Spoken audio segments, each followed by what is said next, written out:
Welcome to 430 Parker Street, 1000 Parker Street. This is my studio in Vancouver, and I'm just prepping right now for the Vancouver Culture Crawl.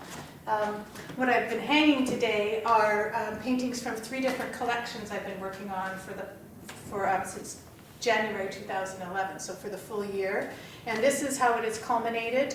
The interesting thing about my work this year is I focused on one limited palette. So all the paintings are from 4 different colors and then black and white.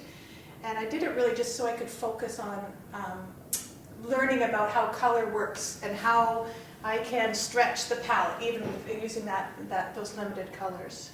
I have today work from my Feudal Attraction series. The concept and the color palette are about contrast and probably inaccessibility because there's so much contrast. This is from my 3 Red Squares collection that I did start in 2010, but I really fleshed it out this year. I finished those pieces. I wanted to talk a little bit about my 9 Red Balloons collection. I really love this one because of the high contrast, both in the tone and also the concept. It sort of looks like, to me, contained freedom. So there's kind of for me, a lot of symbolism and about my artwork process.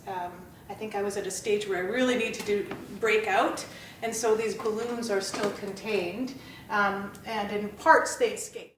So what I do often is I start very solid base, and then I start with a palette knife and use only a palette knife in the initial process and work around shapes and colors, defining where I want the central objects to be or the main focus.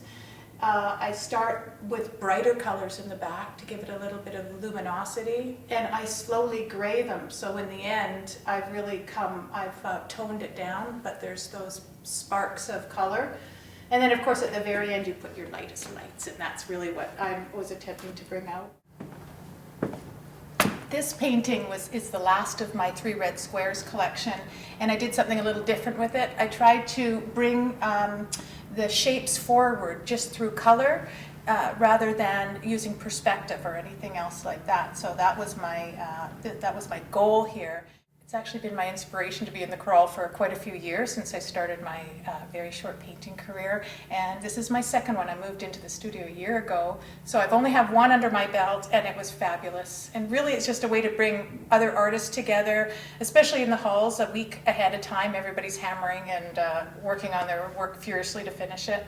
But it's also it's an opportunity to show your work in your own space, and I think it lends something else to the artwork when you can be in an artist's comfort zone. You get to see a little bit more of the artwork, and maybe the nerves that come with being in galleries or in that venue are not there. It's home. So I've spent a lot of time prepping for it, and I'm sure it's going to be a great one again this year. And the environment was just amazing. There were lots of people who came just to see the art. Luckily we had some buyers of the art, and generally we just had a party and with the focus on our creations for the year. So it's kind of, it's not only inspiring, not only inspires me to do the work, but it also makes it worthwhile when people look at it after all, because that's what we do it for. So.